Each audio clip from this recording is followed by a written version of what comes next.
మొదట్లో అది చెడ్డదన్నారు. ఇప్పుడు అది అంత అది జగన్ దాన్ని తప్పుగా వాడుతున్నాడు కానీ అది మంచిదే అంటున్నాను. అది మంచిదైతే టీడీపీ పాలన వాలంటీర్లు ఎందుకు పెట్టలేదని ప్రజలు అడగరా? నాకు అర్థం కాని అంశం. మీరు వాలంటీర్ వ్యవస్థ మంచిదే కానీ జగన్ దాన్ని తప్పుడుగా వాడుకుంటున్నాడు అంటున్నారు. మరి మీ కాలంలో మీరు ఎందుకు వాలంటీర్ వ్యవస్థ పెట్టి దాన్ని సరిగా ఎందుకు ఉపయోగించలేదు? ఈ ప్రశ్నకు ఆన్సర్ ఉంటుంది కదా, ఆన్సర్ ఉండాలి కదా. ప్రజలంత అమాయకుల.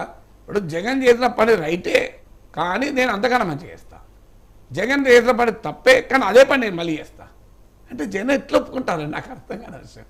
అందువల్ల టీడీపీ జనసేన కూటమికి ఊళ్ళో ఉండే ఒక పెద్ద ఛాలెంజ్ అదే. మీకు స్టాండ్ క్లియర్గా ఉండాలి. ఇప్పుడు ఉదాహరణకు తెలుగుదేశం ప్రభుత్వంలో జన్మభూమి కమిటీలు పెట్టారు. ఆ రోజుల్లో వైసీపీ స్టాండ్ తీసుకుంది, ఈ జన్మభూమి కమిటీలు ప్రజలకు నష్టం కలిగిస్తున్నాయని.